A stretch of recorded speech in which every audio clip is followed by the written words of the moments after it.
So, somebody with CPTSD, what does that mean? What does involve day to day?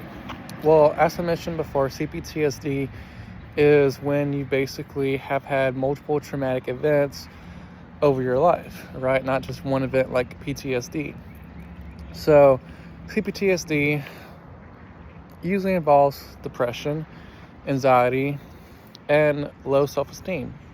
For me, having an emotionally abusive family, I grew up believing that I had to earn love, right? That once I earned it, I had to keep earning it like it was a job, literally, right?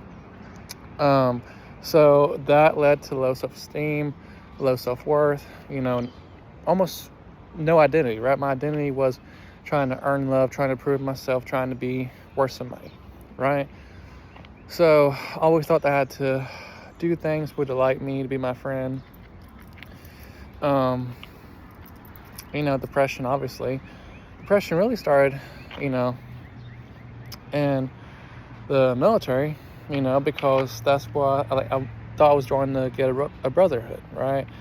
To have a community. Nope. Actually, got bullied in the military. So that was a basic training. That was an AIT. And, ever since I signed up, basically, right? So that is what CPTSD is. It's traumatic events over and over again. And I'm finally starting to heal from it. I'm finally starting to do therapy, seeing psychiatrists, right? And praying to Jesus, because Jesus is the only true way to be healed. All medicine's going to do is fix you a little bit. Therapy helps you deal with it, but Jesus helps you have a true identity in Him, right?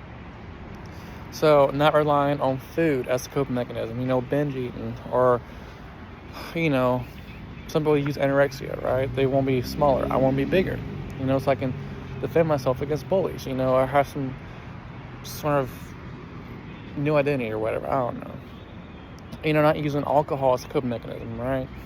So recently, well, really just this year, the last 6-7 months, I've been faced with some challenges, but it's also brought me closer to God. And I'd rather be in a broke down place with Jesus than happy without Jesus, right? So, excuse me. Just a little bit of my journey, just wanted to share with you. So, PTSD, CPTSD isn't so much of a stigma, that we can talk about and make it more normal,